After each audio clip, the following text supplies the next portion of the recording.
So once you have your concise, oh yes, did you have your hand up? Oh, yeah. I'm stretching my arm. So once you have your purpose clearly in mind, that's the first thing you need.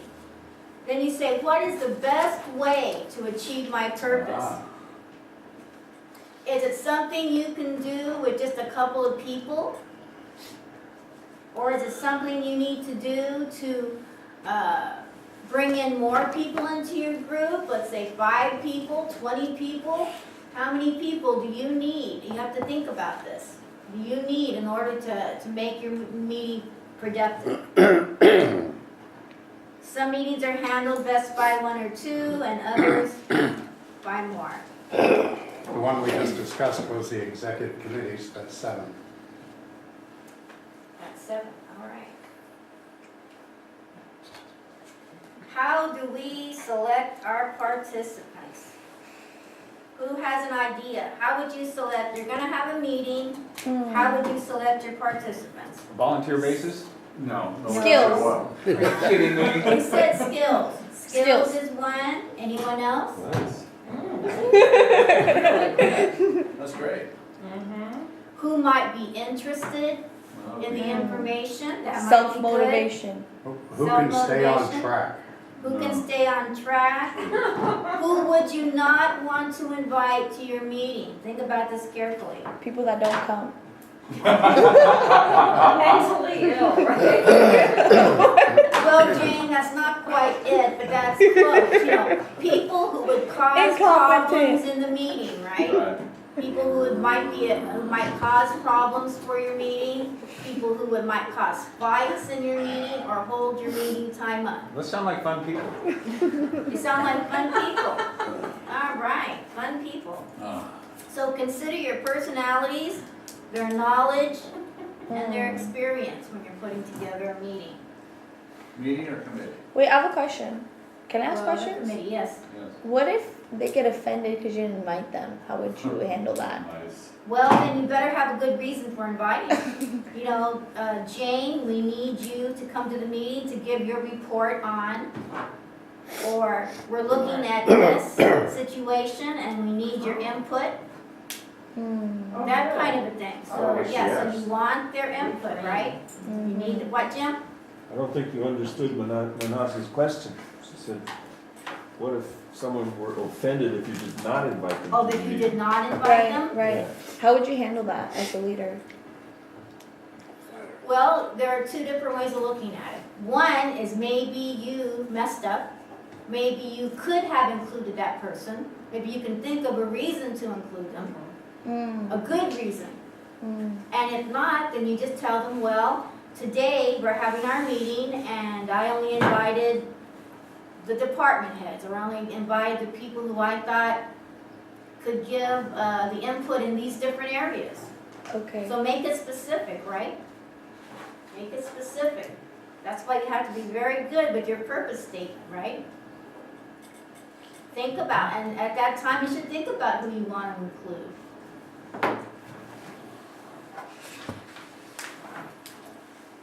Sometimes we invite people to get a fresh viewpoint. If that person that wanted to come could give you a fresh viewpoint and wouldn't cause a fight Yeah.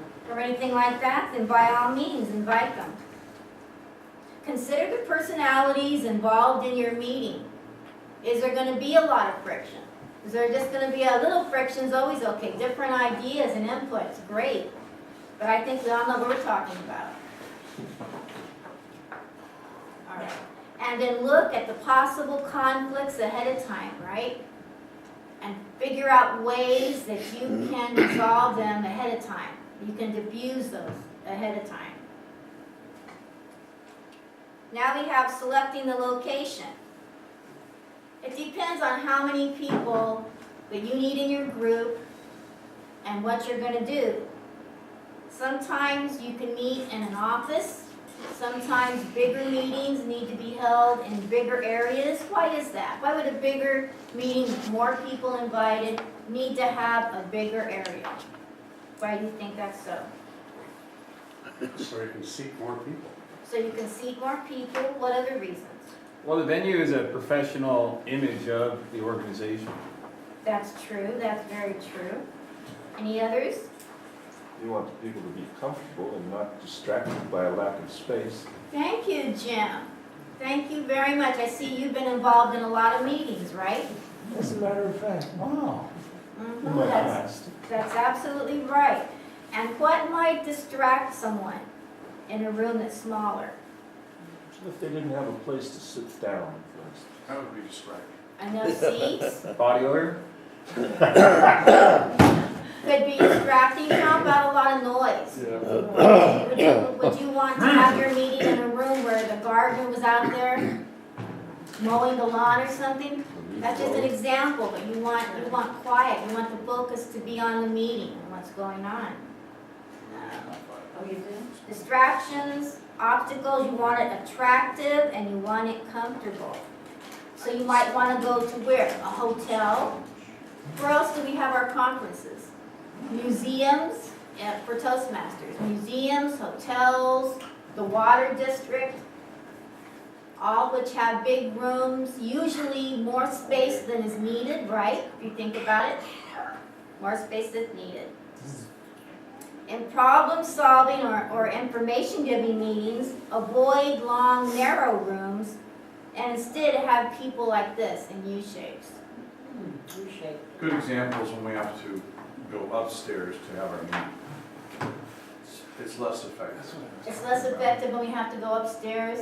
Because they have to do more work to get to the meeting, is that why? No, Or why? because the room is long and narrow and it's, it doesn't, this room is larger and more accommodating than what we have. He's talking about the game room, when we have to go to the game room upstairs.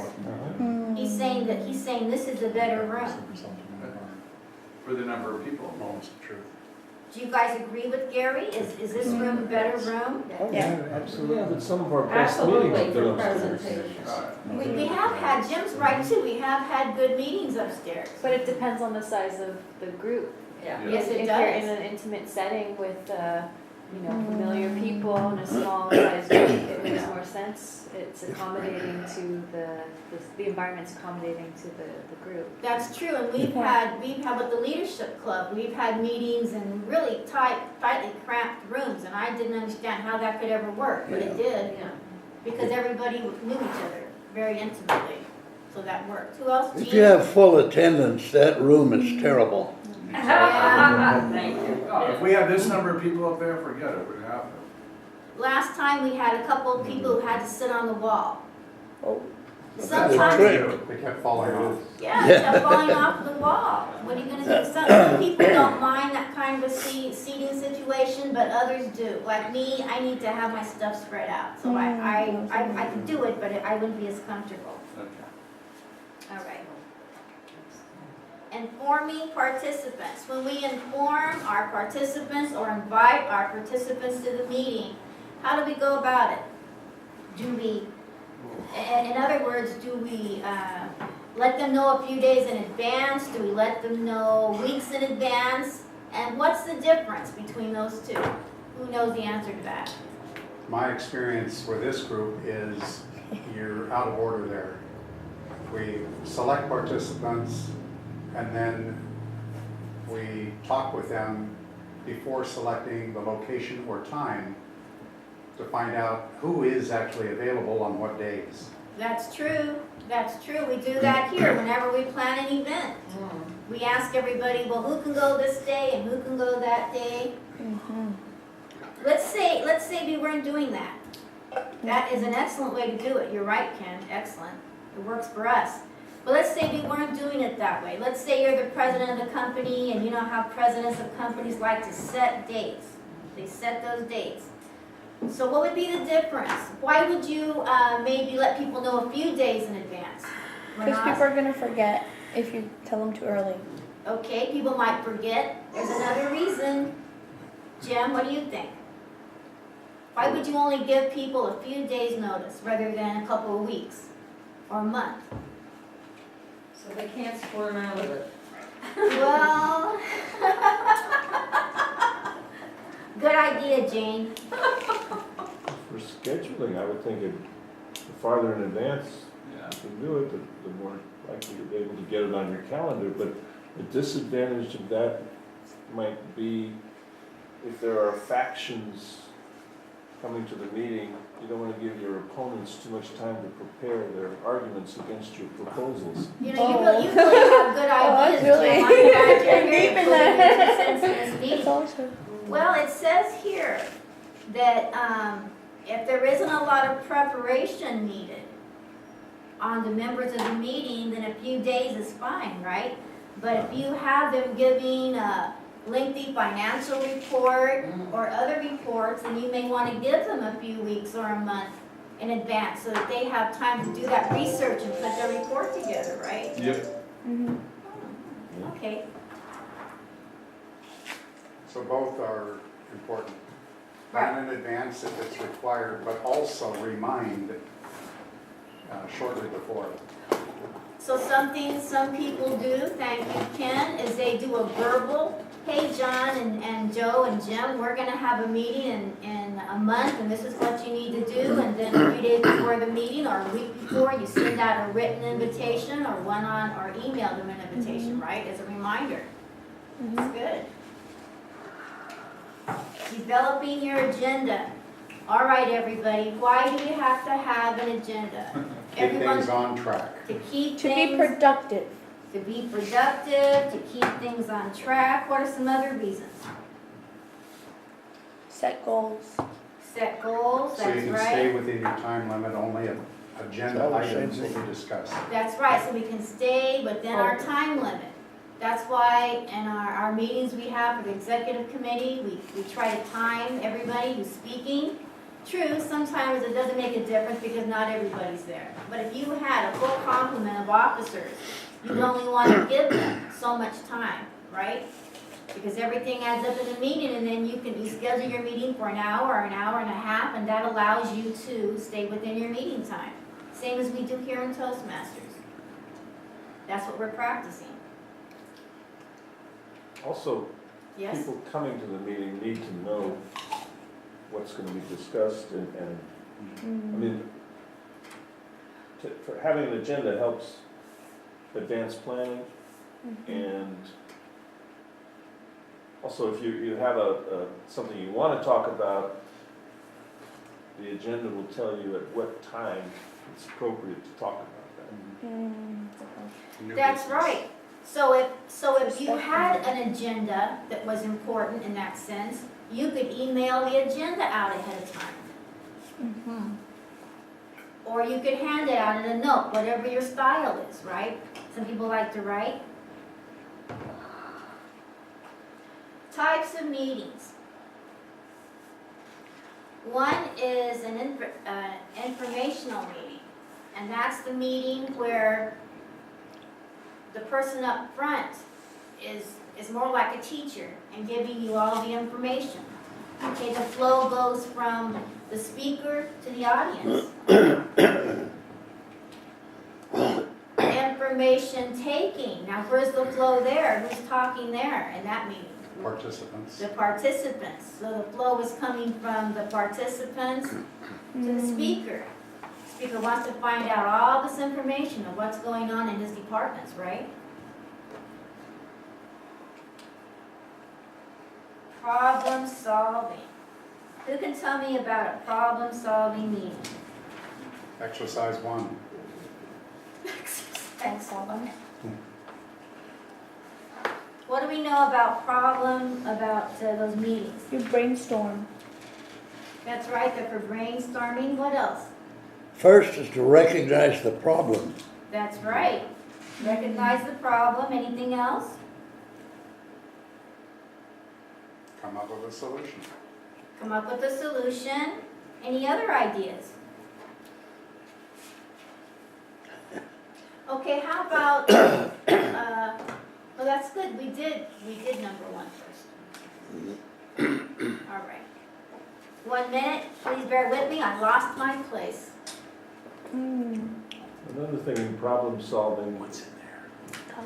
it's possible that people can bring up experience in solving the same problem from their past. Oh, Absolutely. Now, isn't that right? That's absolutely right.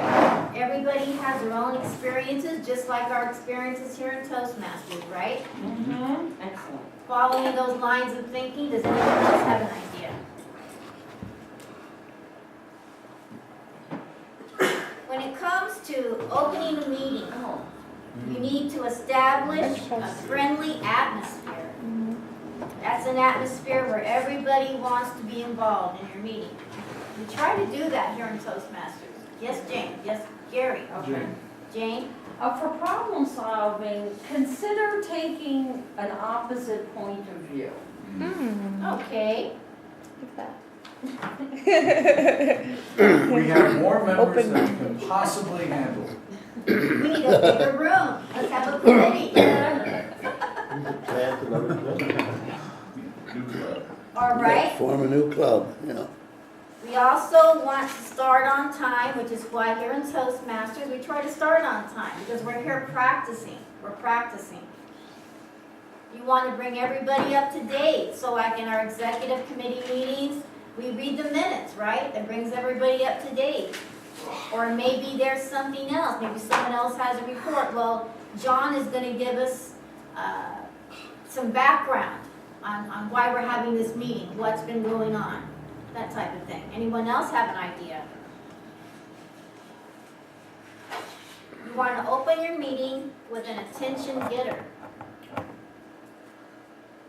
Right?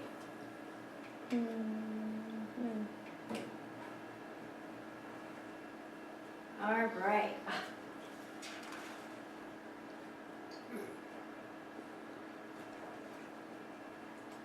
Five steps for problem solving. We identify the problem in our meeting.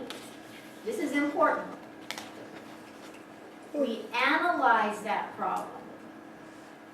You know, so there's your purpose statement. That will identify the problem for you. Then you analyze the problem. Well, why is this a problem? Why is it a problem if Jane Doe and John Smith come in late every week? Maybe there's a problem. And then what can we suggest? What can we suggest to do? Everybody gives their input. We write it down on something so we know what that is, right? And then what do? Then we evaluate. Just as we did here, we evaluate. We go over all the points. Well, what's better? Why won't that work? Why will that work? What do you think we should do? Wait, how is that different from analyzing? Because they seem like the same thing. Well, when you analyze it, you think about, gee, what happens if John Doe doesn't get here to work on time? How does that hold us up? Does it hold us up? And you make suggestions on how you can make it better. And then you evaluate. You evaluate your meeting and what you've gone We're over. evaluating the suggestions, not the problem. Right. Oh, Like okay. that. Could you repeat that? That's a problem right there. No cell phones. Here we go. And then what do? Then we select. Which one? This time we selected 2 and maybe even 3. We might put 3 of them together in order to make it work for us, right? So then we select. We try to come to something called a consensus, where everybody in your group has the right to give their attitude. You know, this is what I think. This is what I think. This is what I think. Well, what can we do to put it all together and come up with the best question, the best answer?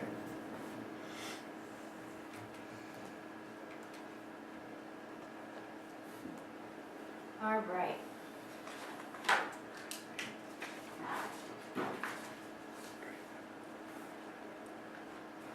Make sure that you tell the people that you're inviting the date, the time, and the place of the meeting.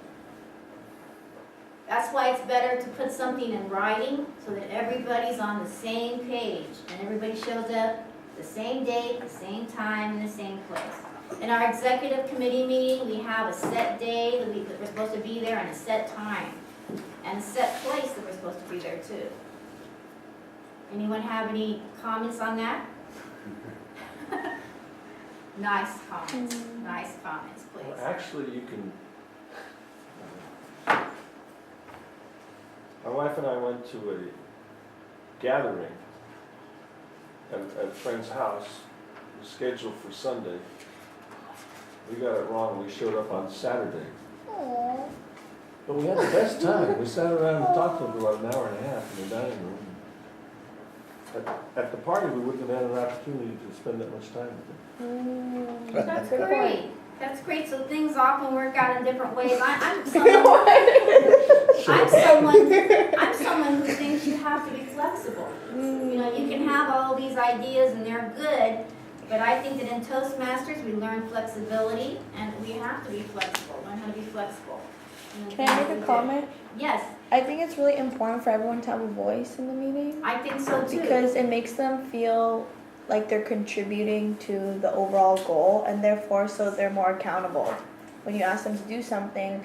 And this is why certain businesses have people buy particular investments within the group itself, so that the idea is like Zachary's Pizza, for example, like everyone that works there has a particular share in the company, so they're more likely to work harder because they're like, this is my company in the whole end. So if people feel like they're giving their ideas, they're more likely to actually follow through with the proposals that. Now, since Mayor Nas brought that up, we're going to discuss something. So what is a good way to do that? What is a good way to get everybody involved in the meeting?